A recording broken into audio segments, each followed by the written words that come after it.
Seja muito bem-vindo. Se você está aqui pela primeira vez, saiba que esse espaço, ele foi aberto, ele está sendo cuidado justamente por esse propósito, para que todo domingo a gente tenha a oportunidade de acolher pessoas, receber pessoas. Nós nos reunimos ao entorno do nome de Jesus, a mensagem que nos move, a mensagem que tem mudado a nossa vida, a nossa história.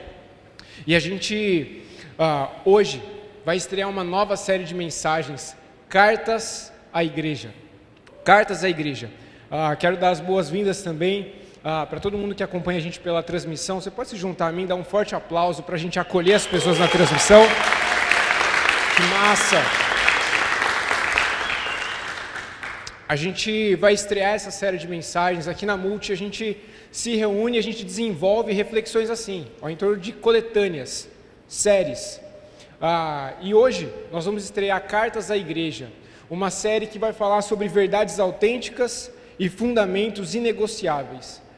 Mas cara, será que isso tem a ver com a minha vida? Talvez você que chegou aqui pela primeira vez, cara, eu nem faço parte dessa igreja. Será que esse tempo vai ser útil para mim?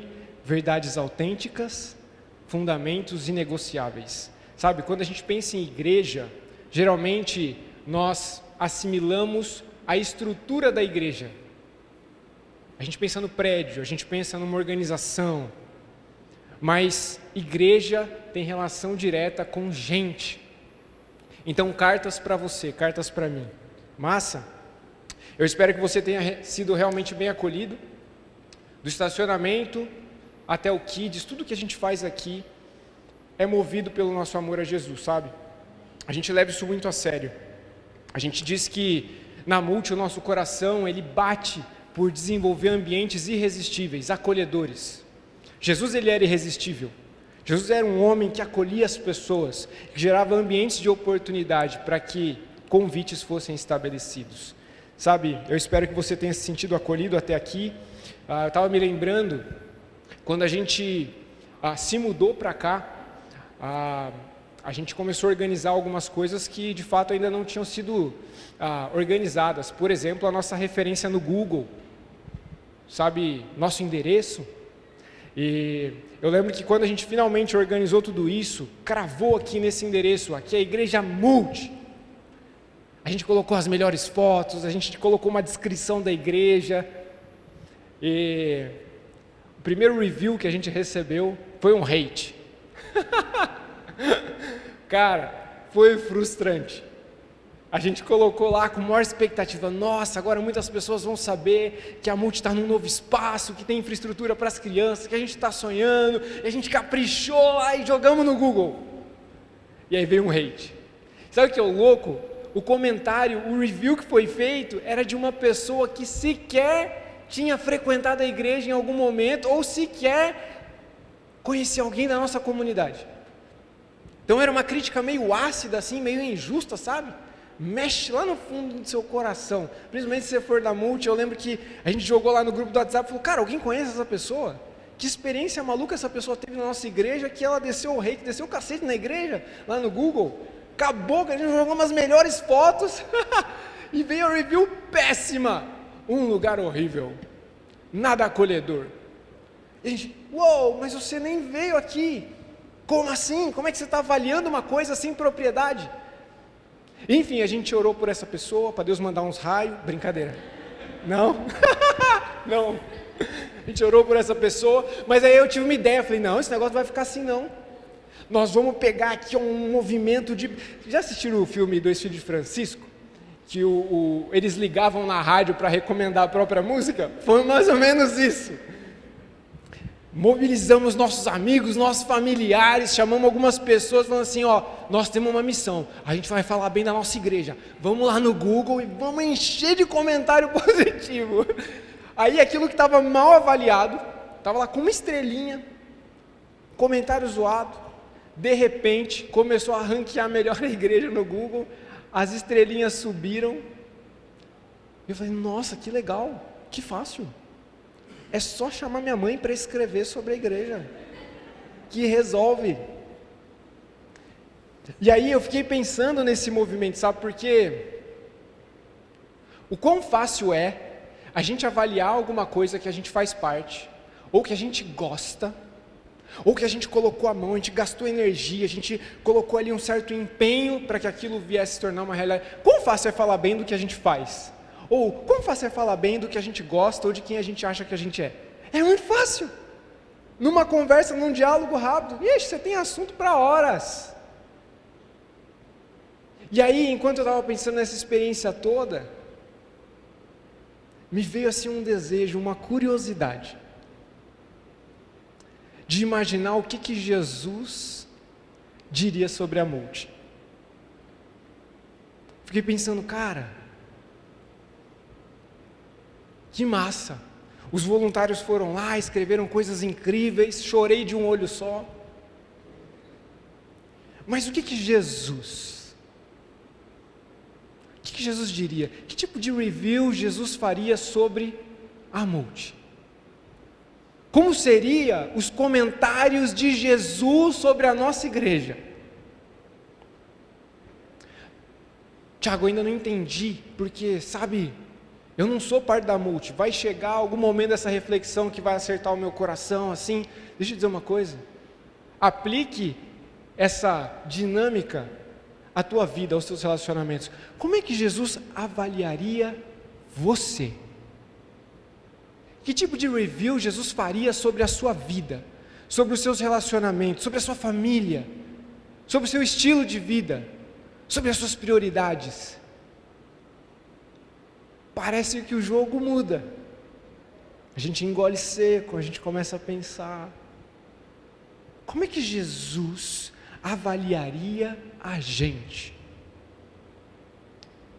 Sabe, nas nossas redes sociais a gente tem muitos documentos lá sobre a igreja. Se você clicar no link da nossa bio, se você está na transmissão e depois quiser fazer isso, tiver curiosidade para saber mais sobre a multi, sobre o que a gente acredita, sobre o que nós estamos construindo aqui em Campinas, tem um link lá na bio, você vai achar a nossa confissão de fé, um resumão de tudo que a gente crê.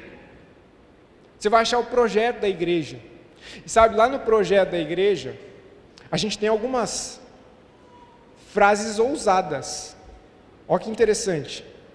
No DNA da multi está definido lá o seguinte: nós queremos ser uma igreja que seja apaixonada por quem Jesus é, por sua palavra e por sua missão.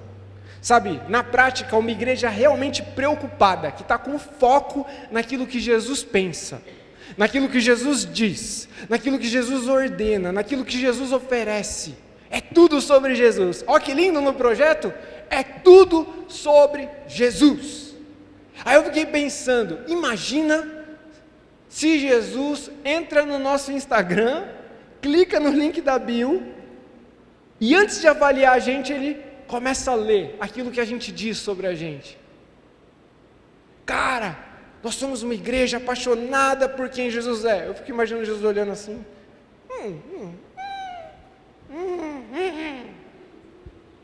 Pouquinho. Muito. Por sua palavra, uma igreja, um grupo de pessoas que está realmente preocupado, está priorizando ouvir o que Jesus pensa, o que Jesus ordena, o que Jesus, sabe, oferece para a gente enquanto propósito, enquanto direção. Uma igreja, um grupo de pessoas que realmente está posicionado, dizendo: é tudo sobre Jesus. Eu quero saber o que Jesus pensa sobre a minha vida, eu quero saber o que Jesus pensa sobre os meus relacionamentos, eu quero saber o que Jesus diz, que tipo de orientação Jesus tem para mim, sabe, que tipo de promessa, que tipo de sustento, que tipo de direção Jesus tem para nós. E é interessante porque o jogo muda, que não é simplesmente uma pessoa que está fazendo uma avaliação sem propriedade.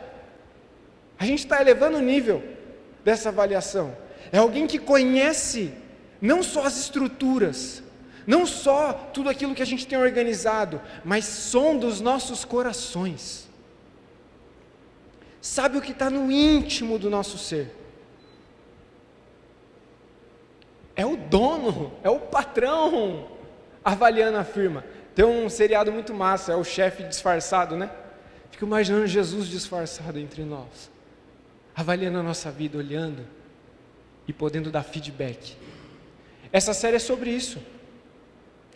Cartas para a gente, Porque no Novo Testamento a gente tem o último livro da Bíblia realmente preocupado em falar conosco, através da perspectiva de Jesus, o que Jesus pensa sobre nós, o que Jesus tem a dizer sobre a nossa vida, sobre a nossa igreja, sobre os nossos relacionamentos, e também aquilo que Ele de fato estabelece como uma perspectiva.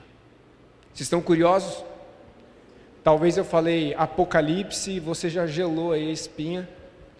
Estamos com muitas notícias de guerra, Israel e Irã, uma confusão essa semana. Meu Deus, vim na igreja no dia errado, faz até o sinal da cruz, vai falar de Apocalipse. Mas o fato é que, no tempo que a gente vive, realmente, tem muita gente usando o livro de Apocalipse de um jeito completamente equivocado, fora do seu propósito. Quantos posts eu vi essa semana com teoria da conspiração e com um versículo embaixo? Especulações. E às vezes um livro que tinha um propósito incrível de trazer para a gente palavras de direção, de encorajamento, se torna então um livro que nos paralisa, porque ele é mal usado. Falta bom ensino, falta contexto.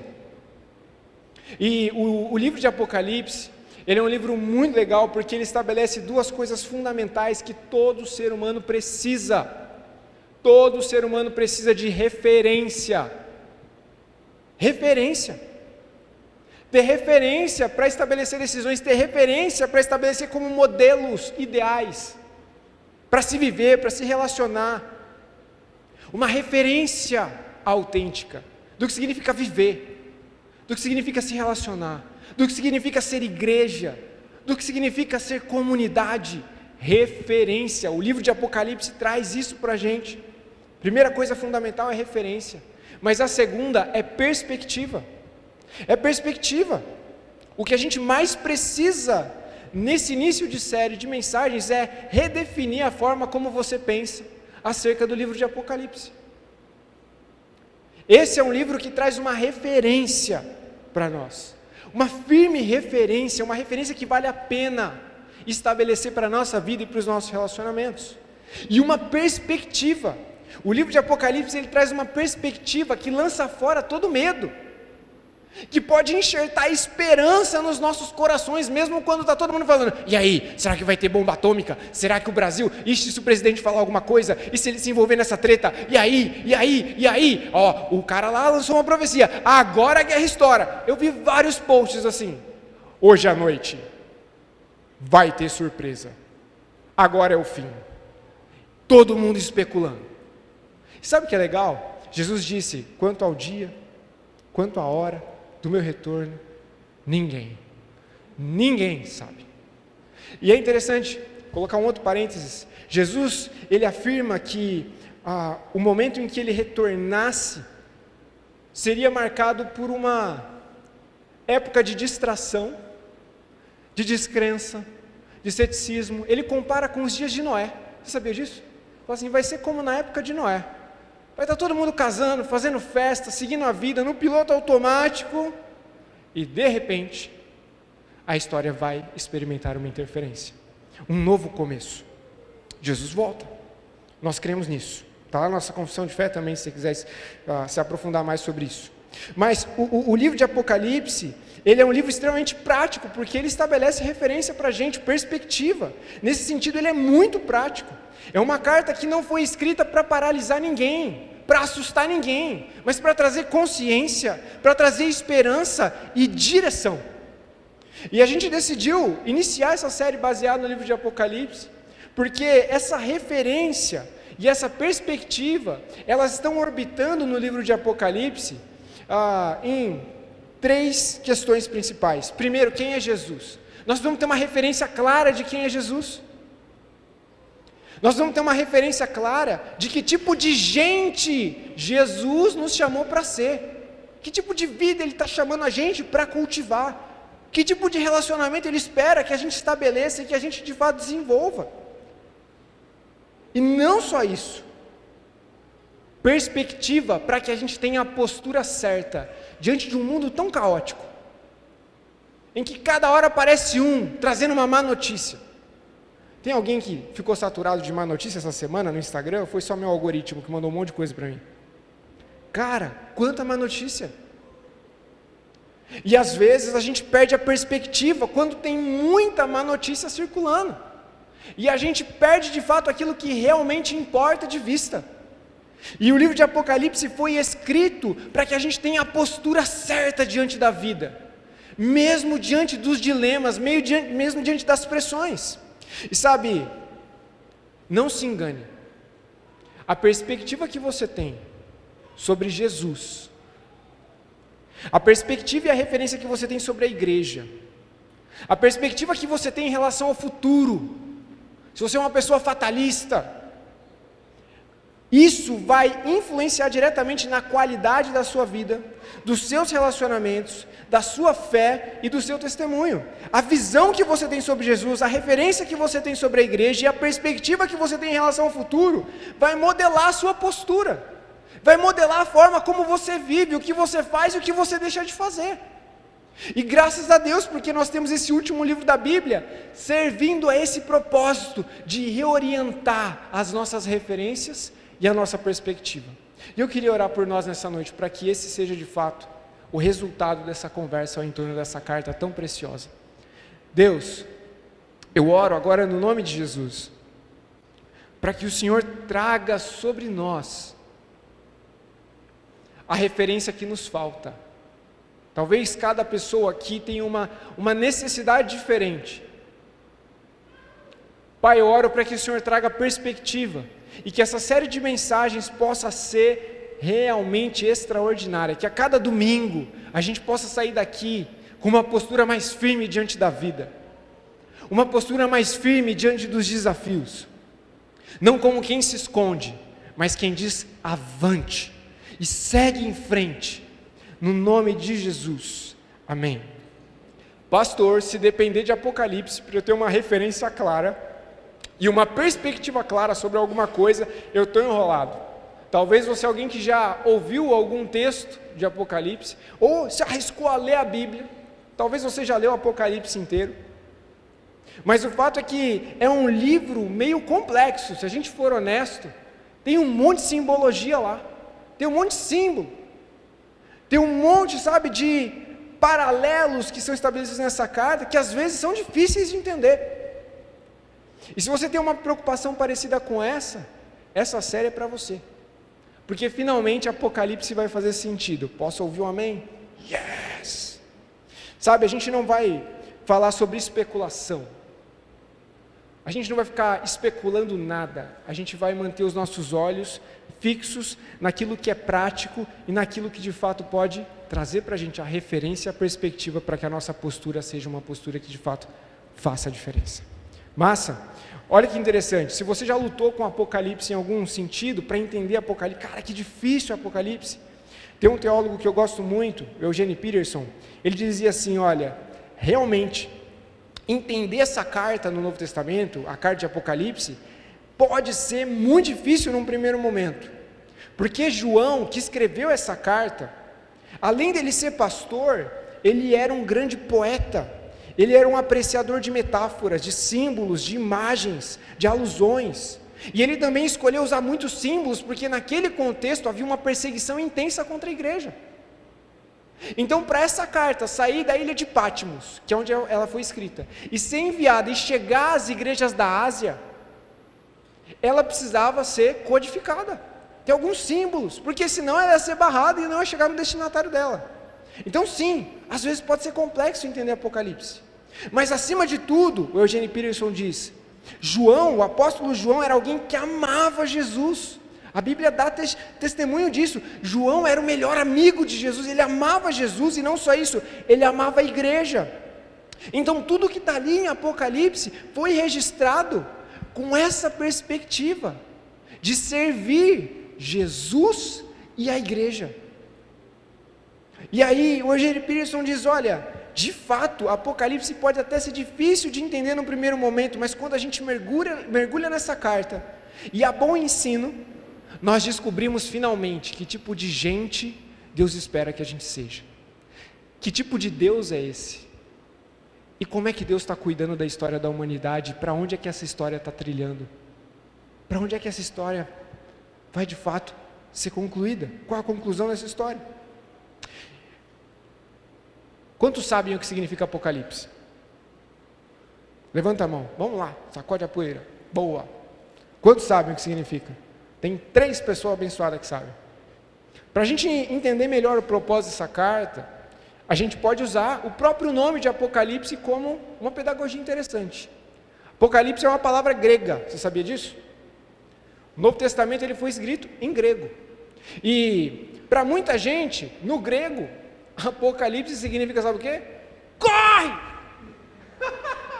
Corre!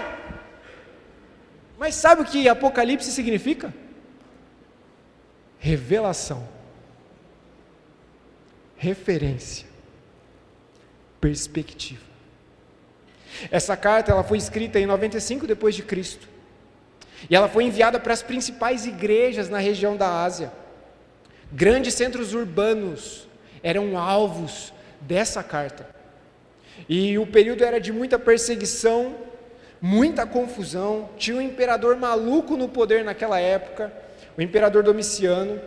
E uma das coisas assim que Domiciano gostava e que ele cobrava das pessoas, favor pequeno, era de ser reconhecido como Deus. Só isso.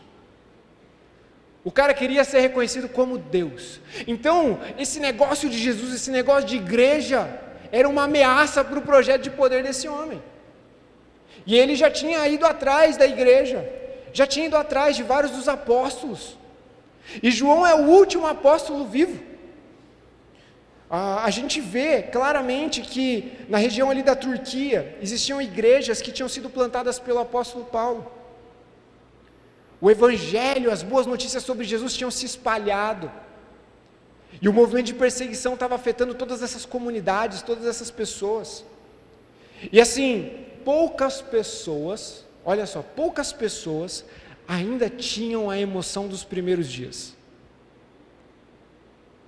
Pensa, se passaram anos, Jesus tinha sido crucificado, de repente, os discípulos começam a compartilhar, muitas testemunhas começam a afirmar, Jesus está vivo, e aí esse negócio chamado igreja começa a pipocar, a crescer, muita gente experimentando esperança, encontrando identidade, uma referência em Jesus de como viver, propósito para a vida.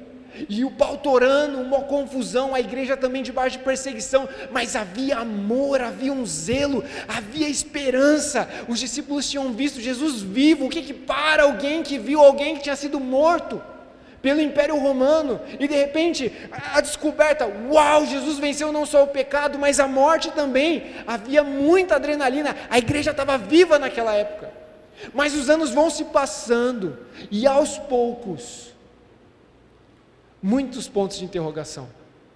Espera, mas se Jesus está vivo, onde é que ele está agora? E por que ele não voltou ainda?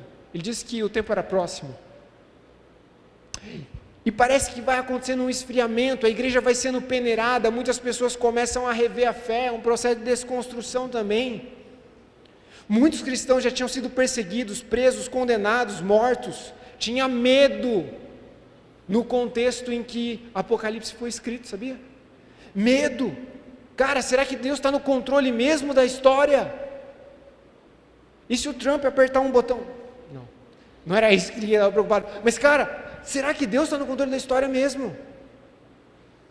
Porque as coisas estão fluindo nessa direção maluca.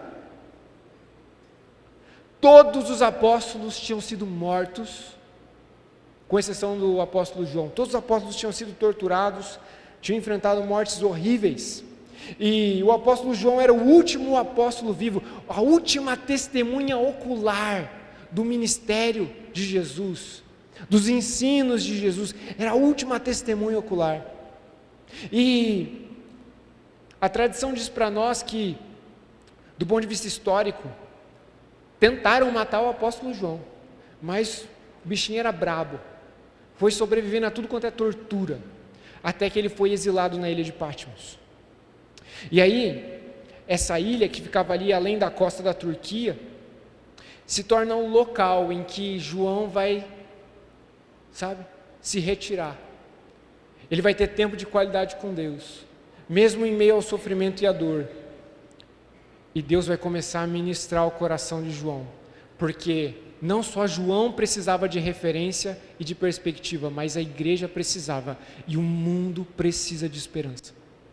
Tem uma coisa que você pode concordar comigo: o mundo está precisando de esperança.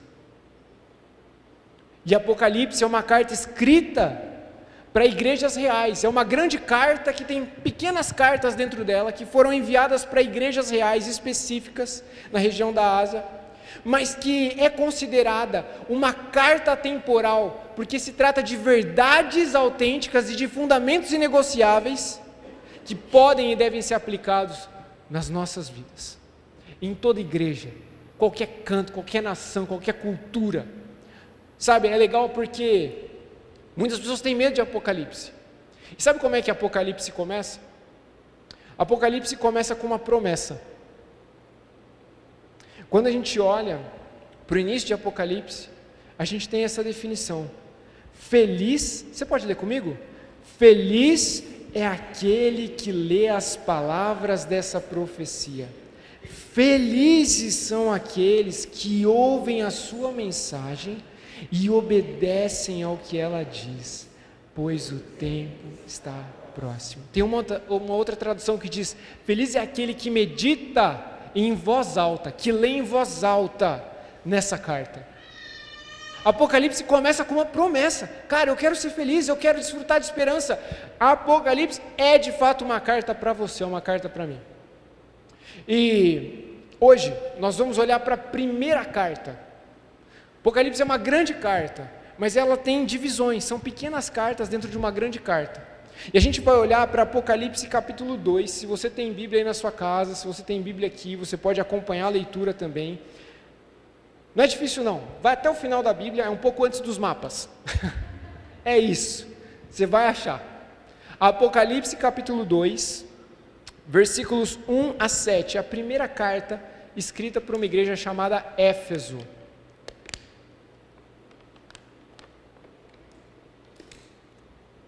Apocalipse capítulo 2, 1 a 7. Olha que interessante. Na experiência que João teve ali, exilado, Jesus deu uma orientação clara para ele: escreva essa carta ao anjo. Que anjo, Jesus? Ao anjo da igreja em Éfeso. Pastor, você falou que não era complicado, ou que era um pouco complicado, mas que era prático. Mandou uma carta para um anjo? Anjo aqui no grego significa mensageiro. João Batista, por exemplo, no Novo Testamento, quando ele é descrito com essa mesma palavra, anjo, um mensageiro. Como de fato o pastor. Envie essa carta aqui para o pastor da igreja de Éfeso, porque ele vai ter que ensinar essa carta para a igreja. Envia para ele. Essa é a mensagem daquele que segura na mão direita as 7 estrelas, uma referência direta aqui aos líderes dessa igreja e das igrejas que estavam situadas na Ásia. Olha, esses líderes estão na minha mão. Não, as pessoas estão liderando a igreja. Tem um monte de gente liderando a igreja, fazendo muita loucura, mas no fundo, essas pessoas estão debaixo de Cristo, prestarão contas. Daquele que anda entre os 7 candelabros. O que é isso, pastor? As igrejas, as comunidades, as 7 igrejas da Ásia. E aí começa a carta. Olha que interessante. Você pode ler comigo? Sei de tudo que você faz. Eu não tinha projetado o texto, galera. Vocês podiam ter me falado. Sei de tudo que você faz. O texto segue: vi o seu trabalho árduo e a sua perseverança, e eu sei que você não tolera os perversos. Você examinou as pretensões de quem se diz apóstolo. Tem um monte de apóstolo por aí, não é não? Tem um que usa um chapéu de cowboy. Será? Será que é apóstolo mesmo? Examinou as pretensões daqueles que diziam que eram apóstolos, mas não são. E descobriu que eram mentirosos. Olha só, tem gente que fala em nome de Deus, mas é um charlatão. Sofreu por meu nome com paciência, sem desistir. Contudo, eu tenho contra você uma reclamação. Olha o review aqui de Jesus. Você abandonou o amor que tinha no princípio. Veja até onde você caiu. Arrependa-se e volte a praticar as obras, volte ao estilo de vida que você tinha no início. Do contrário, eu virei até você e eu tirarei seu candelabro do seu lugar entre as igrejas. Mas há isso a seu favor, você odeia a obra dos nicolaítas. Era uma galera barra pesada, moralidade sexual, doutrinas muito loucas, como eu também odeio. Quem tem ouvidos para ouvir, ouça o que o Espírito diz às igrejas. Ao vitorioso darei o fruto da árvore da vida que está no paraíso de Deus. Essa foi a carta que Jesus enviou para a igreja de Éfeso. A review que ele fez sobre essa igreja, uma comunidade real. Essa igreja tinha sido plantada pelo apóstolo Paulo, ninguém menos que o grande apóstolo Paulo. Que outra informação chocante? A igreja de Éfeso provavelmente era a igreja que Maria, mãe de Jesus, frequentava, sem pressão. Você imagina você chegando na celebração e Maria na primeira fileira, celebrando e olhando de canto, assim, vamos lá, dá para fazer melhor. Uma igreja que começou a se desenvolver de uma forma extraordinária, cresceu, se tornou influente, uma mega igreja. Tem gente que fala esse negócio de igreja grande aí não é de Deus, vai ler a Bíblia. Rapaz, esse negócio de evangelho é poderoso. Deus está reunindo os filhos pródigos, pessoas perdidas, está fazendo para si uma grande família, e graças a Deus por isso. E aí Jesus então envia essa carta para essa igreja, uma igreja que tinha sido plantada pelo apóstolo Paulo, uma igreja que a mãe dele frequentava, e uma igreja que tinha sido liderada por Timóteo, discípulo do apóstolo Paulo, até ele morrer. E depois o apóstolo João cuidou dessa igreja também. Não era qualquer igreja. Jesus está enviando uma carta para uma big igreja, com uma bela de uma reputação, com uma bela de uma história. E Jesus começa então essa carta estabelecendo o seguinte: a perspectiva de que Ele nos observa, porque Ele se importa. A primeira coisa que fica evidente nessa carta para a igreja de Éfeso, e que tem relação comigo, com você, é que Jesus nos observa. Jesus é meio stalker. Jesus nos observa, Ele se importa, é uma afirmação. A carta começa com uma afirmação, está trazendo uma perspectiva. Eu observo vocês, eu me importo com vocês. O versículo 2 deixa isso claro: olha, eu sei de tudo que você faz, eu vi o seu trabalho árduo, eu estou vendo o seu esforço, eu vejo a sua perseverança. Vocês são uma igreja que não desiste fácil. Eu sei que vocês não toleram os perversos. Eu sei que vocês sofreram, e não foi bullying não, foi perseguição mesmo, pesada. Vocês sofreram pelo meu nome, com paciência, sem desistir. Eu vi tudo. Isso mexe com você? Pensar que a gente tem um Jesus que vê, não é um ídolo de madeira que não vê nada, que não fala nada, que não ouve nada. Jesus está dizendo para o apóstolo João: manda essa review para a igreja de Éfeso e traz para eles a perspectiva de que eu estou realmente com eles. Eu estou vendo, eu me importo com tudo que eles estão fazendo e também como eles estão vivendo. Jesus nos observa, Ele se importa. Eu sei de tudo, não é de algumas coisas, Jesus sabe de tudo, daquilo que há de mais profundo no nosso coração, as nossas crises, as nossas incredulidades, os nossos dilemas, os nossos acertos, os nossos erros. Jesus nos observa, Ele se importa. E essa carta é incrível porque ela começa com um movimento de afirmação. Jesus então vai reconhecer algumas coisas, e Ele quer que a igreja saiba que Ele de fato está tomando nota. Ele está observando: olha, vocês valorizam a verdade. Uau! Imagina isso na review da Multi lá no Google. Igreja Multi valoriza a verdade, defende a verdade. Ela também era uma igreja guiada pela verdade. Não era uma igreja fácil de enganar, que aparecia um cara na TV com um chapéuzinho lá e explorava a igreja, extorquia a igreja. Era uma igreja que se dedicava no estudo da palavra. Jesus reconhece, eu sei que vocês lêem a Bíblia, vocês levam a sério. Mesmo aquilo que é difícil de entender, vocês estão dedicados, vocês querem entender de fato as referências de Deus para a vida de vocês, a perspectiva de Deus sobre o futuro. E olha, eu também eu sei que vocês são resilientes, vocês estão sendo pacientes, vocês são gente esforçada. Quantos gostariam de ouvir isso de Jesus? Cara, que descrição! Imagina que você estivesse procurando uma igreja, aí você vai lá no Google e acha uma descrição como essa. Uou! Dá, pastor!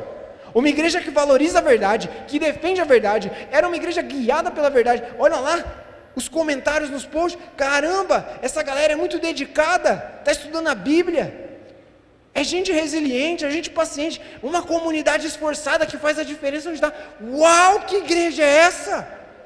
Que igreja extraordinária, que tipo de gente extraordinária é esse? Talvez se estivesse procurando no Google, você olhar e falar assim, é para lá que eu vou levar meus filhos. Que igreja incrível! Mas aí a gente tem na sequência, no versículo 4, um grande contudo. Jesus afirma muitas coisas e nós precisamos de palavras de afirmação, certo? Jesus afirma muitas coisas sobre a vida daquelas pessoas, daquela igreja, mas no versículo 4, ele vai colocar um contudo.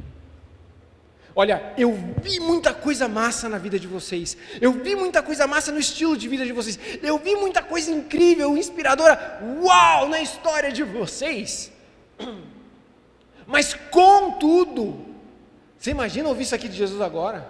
Eu tenho algo contra você. O joelho já treme. Contudo, eu tenho algo contra você. E aí Jesus sai da afirmação, do modo de afirmação, e ele transiciona então para o modo de correção, o que pode frustrar muita gente. Num auditório como esse, talvez na transmissão, que tem uma imagem de um Jesus meio unicórnio, feliz, que está sempre falando coisas bonitas. Jesus sai da afirmação e ele transiciona para a correção. E aí o segundo ponto é que Jesus, por se importar com a gente, com a nossa vida, com os nossos relacionamentos, por ele se importar o bastante, ele não só dá palavras de afirmação, Jesus se importa o bastante para nos mostrar o que deve mudar na nossa vida. Jesus afirma muitas coisas, mas ele transiciona para um grande contudo, e ele vai corrigir essa igreja. O quão importante, valoroso é ter gente que fale a verdade para a gente.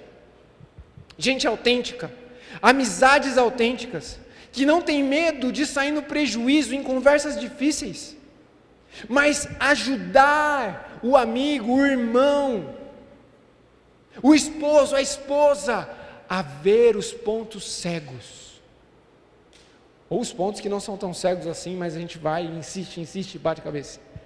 Tem um meme legal, gosto de lembrar dele às vezes. Um pastor de ovelhas está tirando uma ovelha de um buraco. Vocês já viram isso no Instagram? Está lá, nossa, no sufoco para tirar a ovelha do buraco. Aí tira, faz uma festa, uhul! Aí a ovelha dá 2 pulinhos assim, uhul! E cai no buraco de novo. Jesus diz, contudo, tem muita coisa massa, mas contudo, eu tenho contra você uma queixa. E aí Jesus começa a transicionar, ele vai mostrar o que realmente precisa ser mudado, porque ele se importa. E o versículo 4 vai deixar claro qual era a queixa de Jesus, o que tinha que mudar.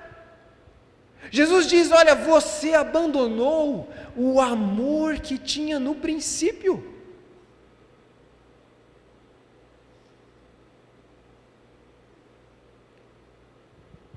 Um movimento de afirmação extraordinário. Um currículo fantástico. mas uma transição brusca em que Jesus vai mexer em algo fundamental. Ele vai dizer: olha, contudo, tem algo que precisa mudar. Vocês abandonaram o amor. Vocês estão fazendo muitas coisas, vocês estão se esforçando, vocês são pacientes, vocês sabem, são gente compromissada, mas vocês abandonaram o amor que tinham lá atrás, o amor do princípio. Algumas traduções colocam o amor dos primeiros dias. Vocês perderam o amor, ficou pela estrada. Sim, tem coisas incríveis na vida de vocês, mas tem algo fundamental que ficou pelo caminho. E Jesus se importa o bastante para mandar a real e dizer: vocês perderam o amor. Vocês abandonaram o amor que tinham no começo.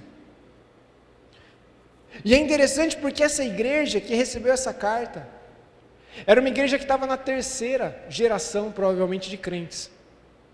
O apóstolo Paulo plantou essa igreja, e a primeira geração ali, que inclusive é descrita numa outra carta no Novo Testamento, na carta de Éfeso.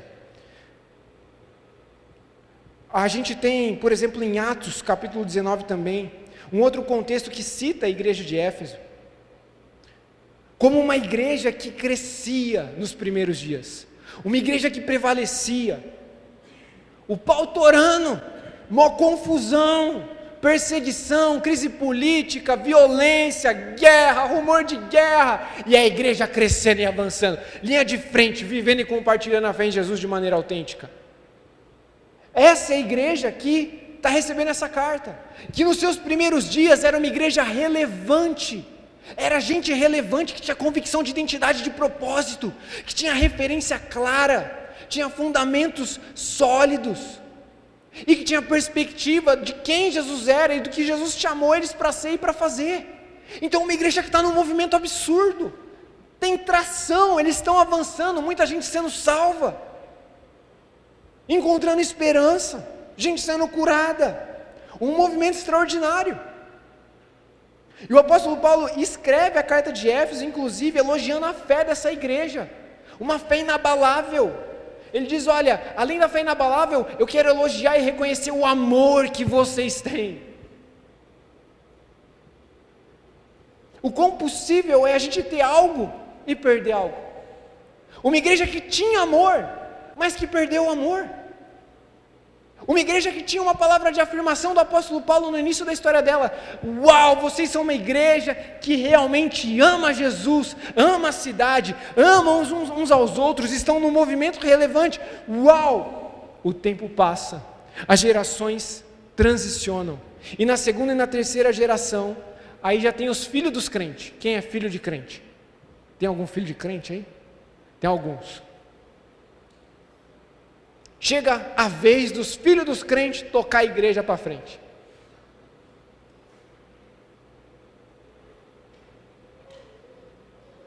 E a gente vê essa segunda, essa terceira geração da igreja de Éfeso mantendo as coisas funcionando. Eles começaram a fazer a manutenção daquilo que eles receberam como responsabilidade. Eles iam na escala, eles eram generosos quando precisavam, eles eram persistentes, eles eram pacientes, estava sempre caçando um herege no Instagram, deixando um review sobre algum falso pastor. Era uma galera que defendia a verdade, voraz para defender a igreja, e para viver essa realidade da igreja, quase como que um clube. Era uma geração que continuou na igreja, mas que começou a fechar a porta da igreja, para viver no conforto, e começou a viver para si mesma. Uma igreja que vive para si mesma é uma igreja que está fadada a fechar as portas. Uma igreja que faz só aquilo que é obrigação, é uma igreja que vai chegar numa estação de seca, de falta de vida, gente sem propósito. E eles estão cuidando das necessidades da igreja. Vamos lá ajudar os meninos, estão plantando uma igreja, vamos lá. Tem que ajudar, né? Vamos lá. O apóstolo Paulo fez tanta coisa por essa igreja. Vamos lá, vamos fazer os negócios aí. Mas não tinha amor. não tinha mais entusiasmo, não tinha, amor autêntico, não tinha amor por Jesus, não tinha entusiasmo, prazer, alegria de vir à igreja, de convidar pessoas para virem à igreja, não tinha mais alegria e prazer, de ler as escrituras, de querer aprender algo novo, de levar outras pessoas a conhecerem quem Jesus é, a fazer a diferença na cidade, a andar uma milha a mais, fazer mais do que obrigação. Não tinha mais essa fagulha na igreja, estava tudo funcionando. E talvez se a gente fosse escrever um review sobre essa igreja, a gente elogia, nossa, que excelência, uau, no estacionamento está tudo no lugar, a sala do gabinete pastoral está cheirosa, o som não está tão alto hoje, e a gente ia descer um monte de feedback positivo, mas Jesus vê com profundidade aquilo que a gente não vê na superficialidade, e a gente precisa considerar uma coisa, uma igreja que deixa de ser relevante, é uma igreja que perdeu o amor. Uma igreja deixa de ser relevante quando deixa de servir a Jesus com amor e com entusiasmo. Talvez você entrou aqui hoje e se surpreendeu, uma galera jovem. Essa não é uma igreja para jovens, mas é uma galera jovem, que está peitando essa missão de plantar uma igreja em Campinas, de fazer a diferença nessa cidade. Para além dessa cidade, o estado de São Paulo, o Brasil, nós temos uma visão grande, porque nosso Deus é grande. E aí você entrou aqui e viu, cara, a alegria, a paixão, e a gente levando isso adiante. Cara, amor, entusiasmo, marcas que vão sendo deixadas de lado na religião, numa espiritualidade vazia. Então, uma coisa que eu não gosto é de visitar uma igreja, participar do momento da ceia e parecer que eu estou num funeral. Come o pão, olha para baixo, vamos lá, bebe o cálice. Meu Deus! Deixa eu escrever uma review, brincadeira, lá no Instagram. Não gostei, dá para ser mais feliz. Fala, Jesus. E é igualmente possível que uma igreja ainda esteja entusiasmada, mas mesmo assim tenha perdido o primeiro amor. Se por um lado uma igreja que não tem amor, não tem entusiasmo, perdeu o amor, é possível que uma igreja seja muito entusiasmada em fazer muitas coisas, mas tenha perdido o primeiro amor também. Muitas vezes cristãos e igrejas que abandonaram o primeiro amor, até fazem o que amam, mas deixaram de fazer com amor, deixaram de amar o que deveriam estar fazendo. Você pegou essa grande diferença? É possível você fazer o que você ama, e mesmo assim, não estar amando aquilo que você realmente deveria estar fazendo. Tem uma grande diferença entre fazer o que você ama e entre amar o que você foi chamado para ser e para fazer. O primeiro amor é o combustível que mantém você amando aquilo que você foi responsabilizado a ser e a fazer.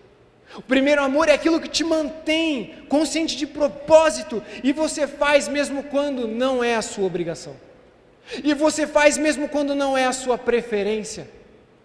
O primeiro amor tem essa conotação de você fazer o que tem que ser feito, mas com alegria. Quantos casamentos seriam diferentes se esse tipo de princípio fosse estabelecido? Fazer o que tem que ser feito. Maridão, chegar em casa e lavar a louça para sua esposa. Posso ouvir o amém das mulheres? Olha, glória, fala, estou gostando dessas cartas da igreja.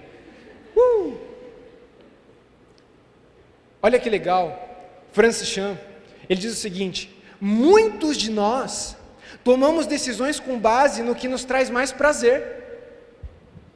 Não, lá em casa eu não lavo a louça não, pastor, eu faço outras coisas. A gente toma decisões com base no que traz mais prazer, muitas vezes. A gente busca mais aquilo que a gente quer.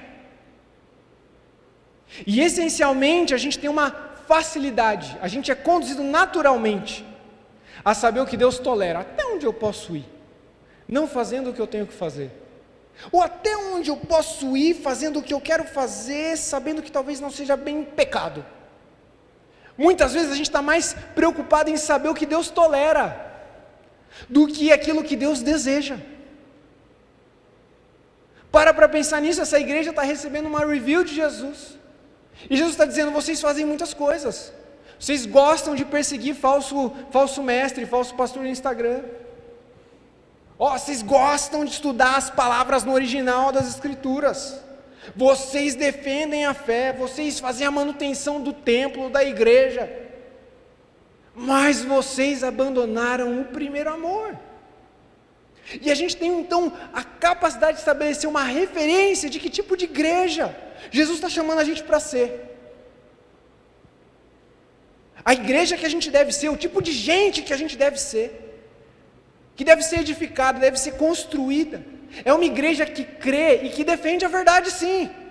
Não dá para ter amor e não ter verdade. Não dá para abraçar a relatividade, o relativismo. A igreja, a referência da igreja aqui é uma igreja que crê naquilo que de fato é verdade, naquilo que está escrito na Bíblia. Uma igreja que crê e que defende a verdade, sim. Uma igreja que vive em santidade, uma vida diferente, não uma vida perfeita, uma vida diferente. E uma igreja que promove tudo por amor a Jesus. Essa é a referência.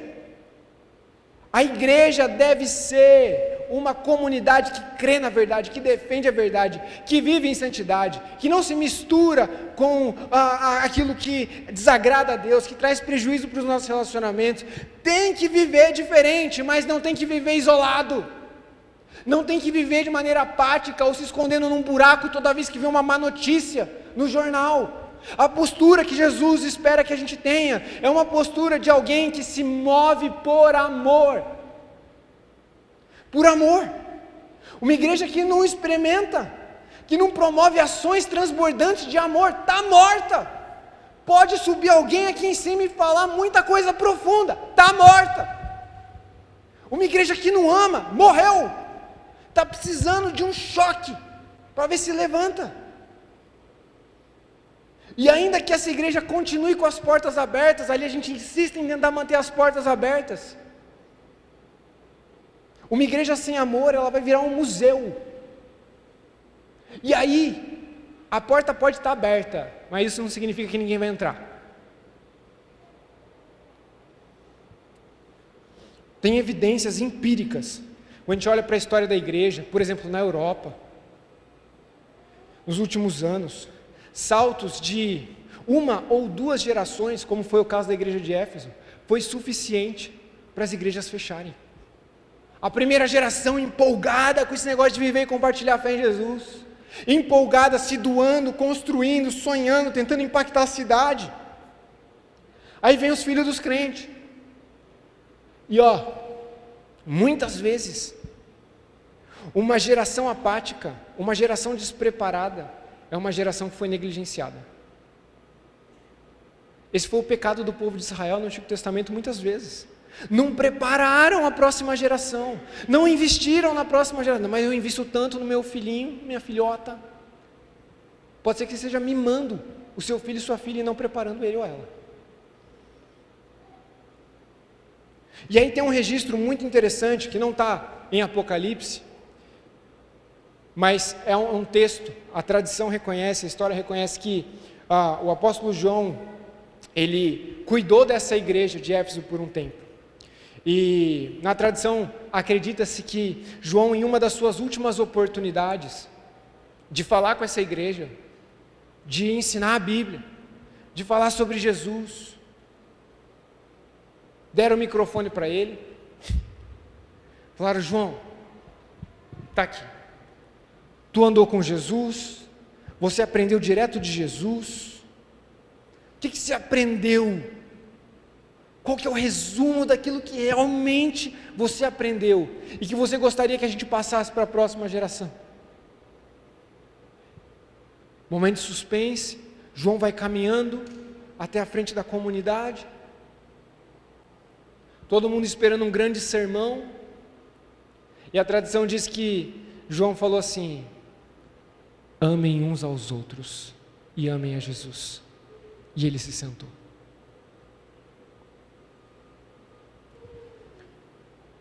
Mas a carta não terminou. Então primeiro vem a afirmação, depois vem a palavra de correção de Jesus, tem algo para mudar. Mas Jesus, ele não só fala o que tem que ser mudado. É muito fácil ser um hater na internet que tece crítica sobre tudo e sobre todos. Difícil é colocar a mão na massa e demonstrar realmente um amor que se importa e caminhar lado a lado com quem precisa de feedback, que precisa de direção. E Jesus se importa bastante para Ele nos mostrar como é que a gente deve mudar o que tem que ser mudado. Jesus se importa bastante para nos mostrar como é que a gente deve mudar o que precisa ser mudado. E Jesus dá o passo a passo para a gente viver o amor que Ele espera que a gente viva, cultivar o amor que Ele espera que a gente cultive, se mover com entusiasmo. Jesus vai deixar claro: veja onde foi que tu caiu. Arrependa-se. O que é se arrepender? É deixar de caminhar numa direção e se voltar para a direção certa. Jesus está dizendo: pense onde foi que você caiu, se arrependa, vire na direção contrária. Tem gente que acha que vai voltar para o primeiro amor, ou vai encontrar o amor que Deus espera que encontre, seguindo. Não, eu vou seguir em frente, não vou voltar atrás não. Você vai seguindo. Às vezes a gente acha que o tempo vai resolver tudo, que a gente vai continuar na mesma direção aqui, a gente vai chegar onde Deus espera que a gente chegue. E pelo contrário, às vezes a gente precisa retroceder, a gente precisa olhar para trás e descobrir aonde foi que a gente caiu. Jesus diz: volte então a praticar as obras que no início você praticava. E é interessante porque para alguns de nós, essa carta tem uma aplicação muito específica. Alguns de nós realmente continuam fazendo as coisas do jeito certo, honrando os compromissos com palavra, mas sem amor, perdeu o amor, ficou pelo caminho. E a resposta para esse grupo de pessoas não é seguir em frente, torcendo para que as coisas melhorem, ou para que você volte a ser o que você era, ou uma versão que Jesus espera que você se torne, maturando, dando frutos. Para alguns de nós, a resposta é olhar para trás. Jesus, certa vez, libertou um homem, estava cativo. Esse homem se ofereceu, falou assim: Jesus, eu vou contigo, eu quero ajudar muitas pessoas, eu quero viver esse futuro que o Senhor tem para mim. E aí Jesus olha para ele e fala: já que você quer viver o futuro que eu tenho para você, volta para cuidar do teu passado, volta para sua casa, vai colocar a tua casa em ordem, e depois você vem. Para alguns de nós, a resposta é olhar para o passado. Para outros, a resposta é olhar para frente, porque talvez você pense: cara, eu nunca nem vivi esse amor que o texto está descrevendo, eu nem gosto de igreja, eu nem gosto nem de crente, eu entrei aqui, aí me deram um abraço, senti um cheiro gostoso de café, fui amaciando.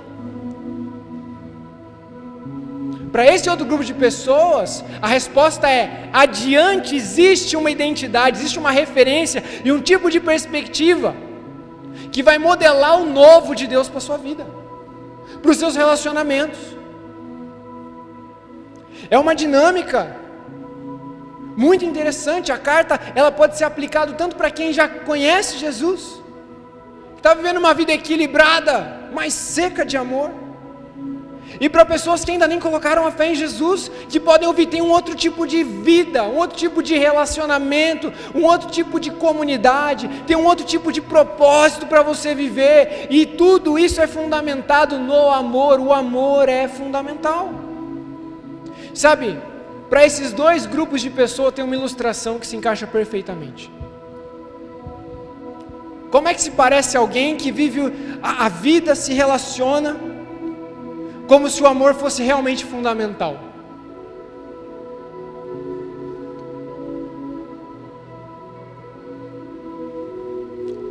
É como se essas pessoas fossem um rio que flui e que transporta vida, afeta positivamente as pessoas que estão à sua volta. É como um rio que impacta, é como um rio que abençoa. Aonde quer que essa pessoa passa, quando o amor é o fundamento dessa vida, dessa identidade, é como se essa pessoa fosse um grande rio que irriga, que concede vida, que abençoa, que traz esperança. Mas quando a gente vive para nós mesmos, não para Jesus, para nós mesmos, quando a gente vive simplesmente para cumprir as nossas obrigações, é como se nós nos negássemos a ser um rio, e nós abraçássemos talvez a identidade de uma represa. Está aglomerando muita coisa, está retendo muita coisa, está segurando muita coisa.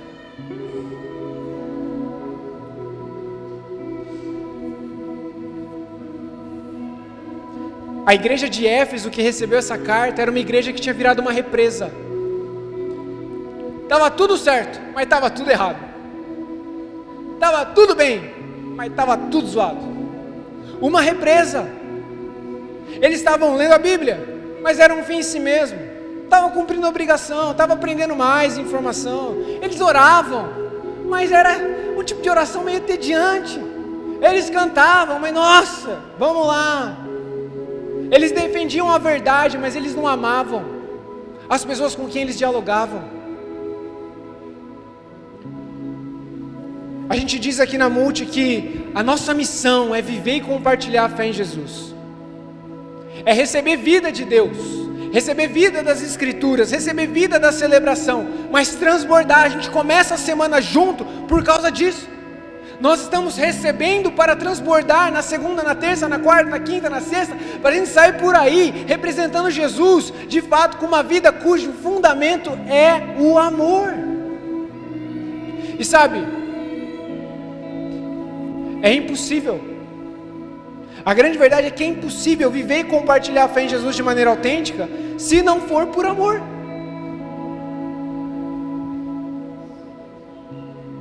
Se não houver amor, servir vira um peso. Se não houver amor, a verdade vira uma informação. Se não houver amor, a celebração vira uma rotina, entre parênteses, opcional para alguns. Se não houver amor, o Evangelho perde a beleza. Se não houver amor, o Evangelho perde o seu poder atuando em nós e através de nós. Se não houver amor, Jesus não é visto em nós, nem através de nós. 1 Coríntios, capítulo 13, versículos 12 a 13 diz o seguinte: hoje não vemos as coisas com clareza. A gente enxerga como quem está tateando no escuro, num nevoeiro, enxergando com dificuldade. Mas isso não vai durar muito. Isso não vai durar muito, o tempo vai melhorar, o sol vai aparecer. A visão de Apocalipse, o sol da justiça vai aparecer. Então veremos tudo claramente, teremos a referência, teremos a perspectiva certa. Nós vamos conhecer a Deus diretamente, assim como Ele nos conhece. Mas por enquanto, até chegarmos lá, nesse horizonte, nós temos 3 coisas que nos guiam. O apóstolo Paulo vai dizer que a primeira coisa que pode te guiar até lá é a confiança em Deus. Confiar em Deus. Confiar no que a Bíblia diz. Segunda coisa que pode te guiar até lá: esperança inabalável. Terceira coisa que pode te guiar: um amor extravagante. E o apóstolo Paulo vai dizer, dos 3, o fundamental é o amor extravagante. Depois da afirmação, vem a correção, vem um conselho, nos mostra como voltar ao primeiro amor. Mas Jesus deixa uma advertência. Jesus diz: olha, veja até onde você caiu, arrependa-se, volte a praticar as obras que no início você praticava. Mas Ele se importa o bastante não só para dar um conselho para a gente. Jesus se importa o bastante para nos mostrar não só como a gente deve mudar, mas por que a gente deve mudar. O versículo 5 tem uma sequência. Veja até onde você caiu, arrependa-se e volte a praticar as obras que no início você praticava. Do contrário, eu virei até você e tirarei seu candelabro do lugar em que ele está, entre as igrejas. Em outras palavras, Jesus está dizendo assim: gente que vive sem amor autêntico, uma igreja sem amor é uma igreja que vai experimentar um blackout espiritual total em algum momento. As portas vão fechar. Jesus diz: olha, eu estou mostrando para vocês o que deve mudar, como vocês devem mudar e o porquê vocês devem mudar, porque eu chamei vocês para serem sal da terra, luz do mundo, para serem uma igreja relevante. Mas se vocês não mudarem, se vocês não acolherem o que eu estou dizendo, vocês se tornarão irrelevantes. O amor, ele é fundamental. Você pode repetir isso comigo? O amor é fundamental. E Jesus conclui então no versículo 7, dizendo: quem tem ouvidos para ouvir, ouça. A gente acabou de sair de uma série de mensagens sobre as parábolas de Jesus, as histórias improváveis. E a gente viu que Jesus, durante seu ministério, usou essa expressão. E que essa expressão não significa só ouvir como quem aprecia algo. Nossa, que mensagem bonita. Mas é como alguém que acolhe uma instrução e põe em prática.